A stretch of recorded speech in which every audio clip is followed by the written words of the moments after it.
In this video, I'm going to share with you the exact equipment that I use to record my podcast shows.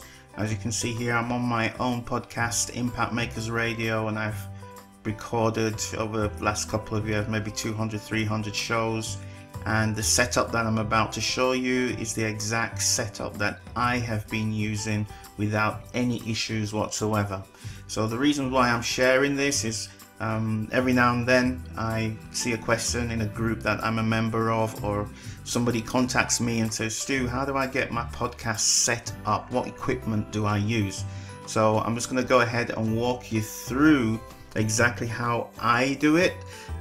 Keep in mind that the way how I do it is just one way. It is not the ultimate one solution to setting up podcasts. Okay, so it is a way, it is not the way. Okay, so if you know of other microphones or other ways to record, then please, you can investigate those. But again, I'm just showing you my way and what has worked for me. So with that said, let's just go through the equipment that I use first. I'm just going to show you those real quickly, and then I'm going to go back and show you exactly how I set up each one of them. So to start with, let's just start with the microphone that I use. I use Audio-Technica AT2020. It's got a USB connection. I do know there are, again, plenty of options out there. There are Blue Yeti microphones, Logitech microphones. Again, the purpose of this recording is not to actually recommend what kind of microphone you're supposed to use. It's just to show you what I use. So this is the one I've been using. It's been perfect. The sound is really great. I bought one of those little pop-up filters. It comes with this stand as well if you want to use it on the table. I personally don't use that.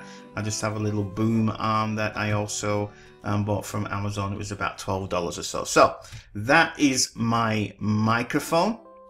So moving on to the equipment that I use, the equipment that I use to record the shows with. Now I use two different softwares, so let me just show you the first one. The first one is called MP3 Skype Recorder. Now this little app has been fantastic. It just runs in the background. You can set it up so that anytime a call comes in to Skype, it will automatically start recording the call for you. And as I'll show you later on, you can set it up so that it will record in two separate channels. So your voice will be maybe on the left channel, and the other, the caller's voice will be on the right channel, which comes in very, very useful for when it comes to editing the shows. Then you can work on each separate voice independently, and that saves a lot of time and a lot of headaches. So go to free Skype call recorder or voice over IP call recording.com. Get yourself the pro version. I think it's only about $10 or $12 or something like that. It's a one-time payment. Fantastic piece of equipment. I'm going to show you how that runs in just a few moments. So the other one that I use simultaneously is Talk Helper. Okay, so both of these softwares, MP3 Skype Recorder and Talk Helper, run at the same time. Now why do I do that? It's because I use both of them, one of them as a backup. I normally use the recording from the MP3 Skype Recorder, but it can sometimes, it's technology, anything can happen, it can crash or whatever the case may be. It's always great to have a backup running, and for me, Talk Helper has been the absolute best. It's saved my bacon a few times where Skype Recorder has crashed or didn't record properly, or there was a bug in the system. Talk Helper has always been there, consistently running as a backup. So the website for that is talkhelper.com. Get yourself I think it's an annual subscription. I think it's about $50. Let's just take a quick look at that. Oh, well, there you go. It's $30. I thought it was $50. I paid $50. So the prices may have gone down. Wait a minute. This is the PDF converter, so you need, yeah, here it is, sorry, it is 50, the Talk Helper call recorder for Skype. Okay, so get yourself that. So far, what, you're $50 and maybe another $10 or $12 here, and maybe $100 for a microphone. But then I keep mentioning Skype, right? So the question is, how are you recording these calls from Skype? Well, it's really simple, and not everybody knows about this. So I'm going to go ahead and share how I use my Skype account so that people can call in from their mobile phones or from a landline phone and just dial a normal phone number, a landline phone number. And so that means that they don't have to install any softwares, they don't have to download anything like Zoom or any of the other fancy applications out there that work fantastic if your audience are used to that kind of equipment, Google Hangouts, etc. But for me, the safest bet is just asking people to call the phone number. Everybody knows how to use the phone. So I do this with Skype, with my Skype number. So if you log into your Skype account, as you can see here, I'm in my Skype account. And if you look down here on the side, you can see here I have some Skype credit.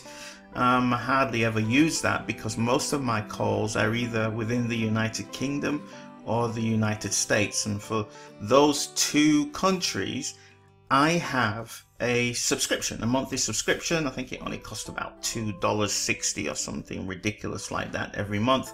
In fact, let's just log in and have a quick look how much it costs. This is the United States. Yeah, it's £2.40, which is maybe about $3.50 a month. And for that, I get unlimited minutes to mobiles and landlines if I want to call people, okay, within the United States. So let's just have a look at the destinations. There's more than the United States. So there you go.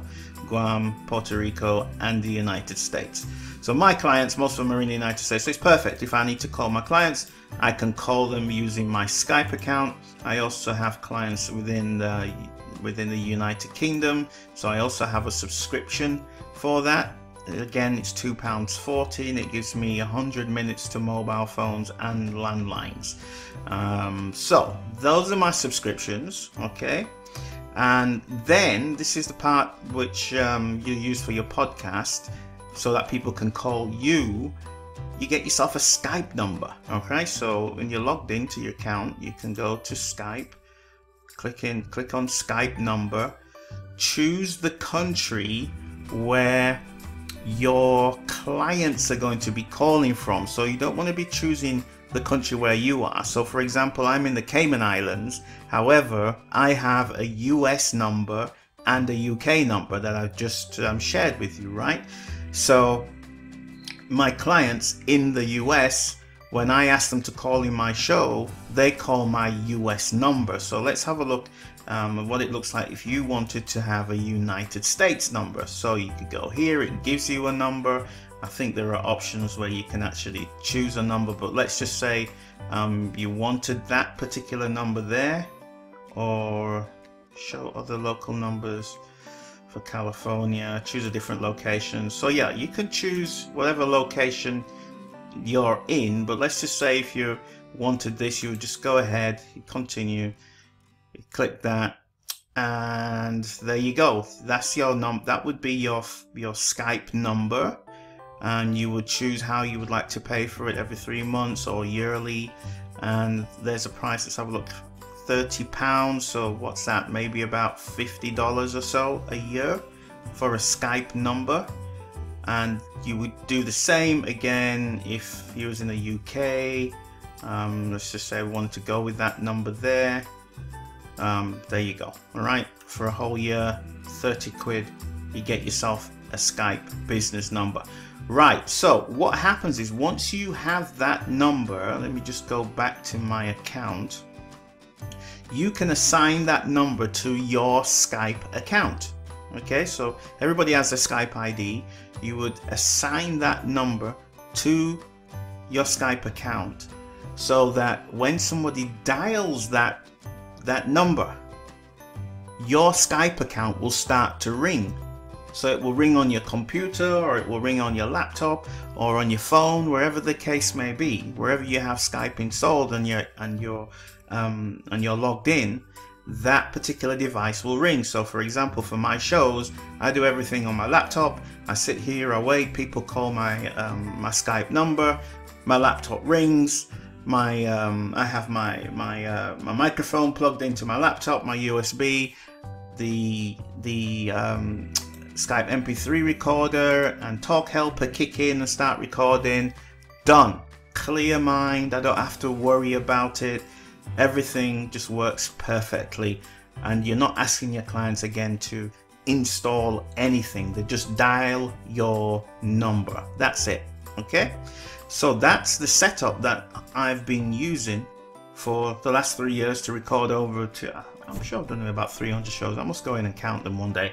But anyway, that's the setup to use. It's really simple. So let's just go to the softwares, and I'll show you how I've set them up so that you know the best ways to record. So for example, I have Talk Helper open here. So if I go to Tools and then Options, and I have it set up to start when Windows, when my computer starts up.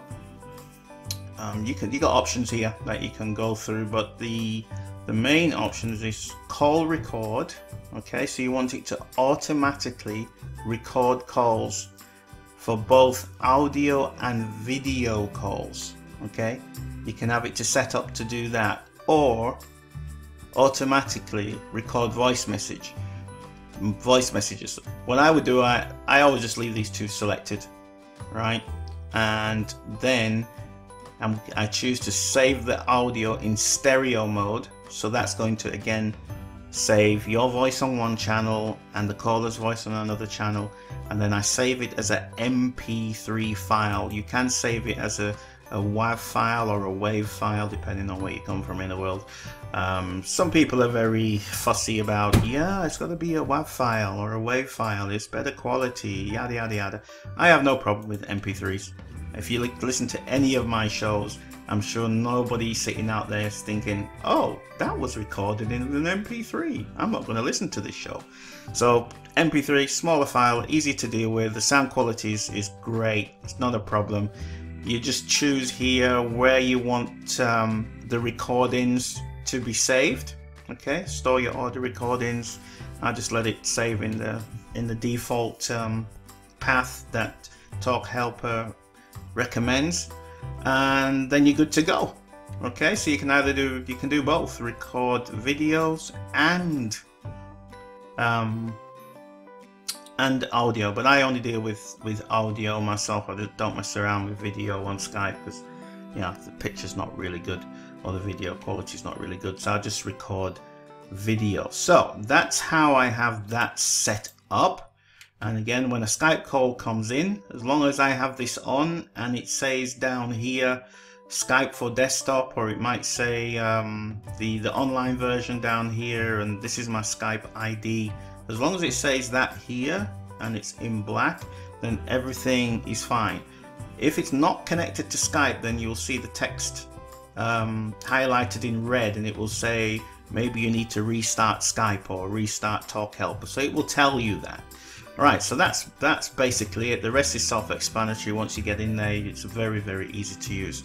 So over to MP3 Skype Recorder. So let me open up that down here. So again, remember, when you start your computer, everything starts up automatically. It will be down in your system tray. Skype Recorder, all your settings are in here. So if you click on here, oh sorry, no, that's the wrong one. These are the main settings. So recorder launch options. So I have mine set up to start automatically when Windows starts. I start it minimized in the system tray. So let's just close that. And then the recording settings, I have it set to 44 what do you call it? Is it megahertz, hertz? I don't know, but just set it to 44. It's a nice quality. I set it at the highest rating at 128 bit rate, and again in stereo, so it records on both sides. We'll close that out, and then these are just notifications. I like to see the notification window pop up when the recording starts. It kind of just it just gives me peace of mind. I said, okay, it's recording, and I can just focus on my guests. And then at the end of the show, I let it pop up as well, so that I know if the recording has actually finished, and I can continue doing what I was doing before. So when it finishes, again, you can choose here the path that you would like it to save your files to. I just leave mine again here at the default path. If you want to go deeper into the system, you just click on here, and you'll be able to find some of the files there. So that is basically it. Here is, I haven't used this for a long time, on, off. Yeah, recordings off. If you don't want it to be on, you can switch it off here. I leave mine on. So that is pretty much it. It's a very, very simple setup, but it's reliable and it works. Okay, so you literally, when you have a call or when you have a show, you're getting 2 recordings at the same time.